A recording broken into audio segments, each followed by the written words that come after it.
Hi everyone, this is Mindy Eggen for Scrapbook and Cards Today magazine, and today I'm going to show you how I'm taking a cover plate die and turning it into an embossing folder. The plate that I'm going to be using today is the Dahlia Flower cover plate from Gina K Designs, but any cover plate die would work for this. I'm going to take my cover plate and place it over a piece of rosewater cardstock from Tailored Expressions.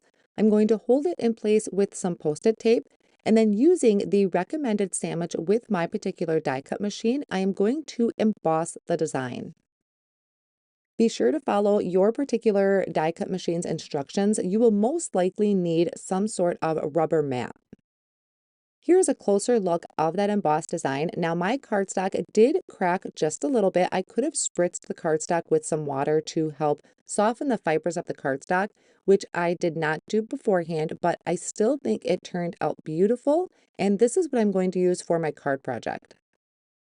I'll then take this panel over to my paper trimmer and I am going to trim it down so that I am left with just the design. Otherwise, I do have a border going around it, so I am going to trim all of that off. And then I'm also going to trim a piece of white cardstock that's going to be about 1/4 of an inch bigger than that actual embossed panel. So this white piece is going to be a matte layer behind my embossed panel, so I'll have a nice white border. And then I'm going to be attaching it to a piece of cardstock that is 4 1/4 by 5 1/2. And this is mulled wine cardstock from Tailored Expressions. So now that I have an idea of my colors for the front of my card, I'm going to bring out the lovely flowers set from Gina K Designs. This is a stamp, stencil, and die set available. It is a beautiful floral image that I am going to stamp on some layering weight white cardstock from Gina K Designs. Whenever I'm going to be ink blending over a stamped image, I like to stamp it first in a light color. So I'm stamping this down in Skeleton Leaves ink, which is from Gina K Designs. I'm just going to stamp it once. My stamp is really well conditioned, so it's stamped beautifully the first time. I'm going to leave that stamp image in my MISTI tool so that I can restamp it later. For the stencil, there are 6 layers to the stencil, and they are all labeled in the top right-hand corner. Stencil 1, 2, 3, 4, 5, and 6. The first layer of the stencil that I'm going to start with is the flowers. What this is going to do is it's going to give us a base layer of color for our flower.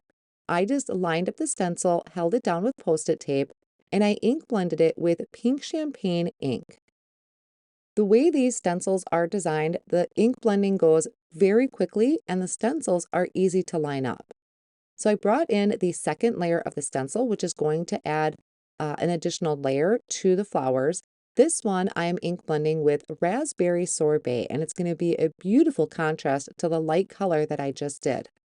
Also keep in mind that the inks do dry back a little bit. So even though they look really dark on screen, they're going to lighten as that ink dries. For the leaves, there are actually 4 stencils that would ink blend the leaves. There are going to be 2 open areas and 2 that add detail. This is the first layer of the leaves. This is one set of leaves that I'm ink blending with Mint Julep. Now my Mint Julep does not look like Mint Julep. I believe I have some leftover ink on my green blending brush, but that's okay. I think it looks gorgeous with this different shade of green than what I originally had done. Now, instead of adding the detail to those leaves, I'm bringing in the other stencil for the other set of leaves and pieces, the foliage that is hanging up. I am also going to add Mint Julep to that and just go in a little bit lighter handed than I did on the first set. Now I can go back and work on the detail layers. So this one is going to add a detail layer to that first set of leaves that I did. For these, I'm going to be using spearmint ink. Once again, just because I have some different shades of green on my blending brush, these are not coming out in their actual true color. But I will go ahead and I'm still going to use this green combination. It adds a beautiful kind of shadow layer to our leaves. And then I'm going to bring in the last stencil to add that shadow layer or that detail layer to the other set of foliage that is there, still using the spearmint ink.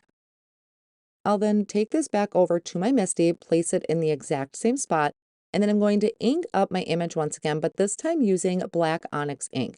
The reason I like to stamp in a lighter ink first is this way I am reducing the possibility of smearing my outline. If I stamp with black ink, a lot of times I have to wait for the black ink to dry or I risk smearing it with the light colors. So by stamping it in that light color first and then coming back and stamping over my ink blended area, I'm getting a perfectly blended background and stamped image. Now, since I had some extra room on this cardstock, I had just flipped it and I'm going to stamp my sentiment on the other side. This is the Sincere Sentiments from Tailored Expressions, and it is a red rubber stamp, so I did need to remove the foam insert that is in my Misty tool. So I'm lining that up down in that corner, and I'm going to ink this up with the black onyx ink as well.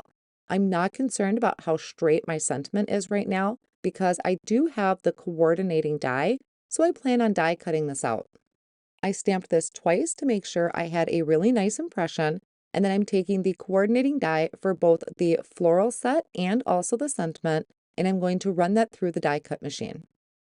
When I die cut it, I also die cut out an extra piece out of white cardstock for both my flower arrangement and also the sentiment. I am going to add some liquid glue to the back of that to attach those together, and that's just going to add a little stability to both the sentiment and that floral arrangement. I like to use the Gina K Designs Connect glue that I have in a fine tip bottle. Another thing I really like to do with my floral arrangements is add white splatters to it. This is totally optional, but I think it is a very fun look, and it kind of just gives the floral arrangement a little bit of interest. So this is just a white ink that I mixed with a little bit of water and splattered onto my flowers. Now I can start working on the assembly of my card. So on the back of my embossed panel, I am adding these thin strips of foam tape. They are a very thin dimension to them. There's not a lot of lift, so you could just use a couple layers of cardstock if you prefer. So I added that to the back of my embossed panel. I also added that to the back of my white mat that I have, and then I can add this to the front of my cardstock that I have trimmed to 4 1/4 by 5 1/2.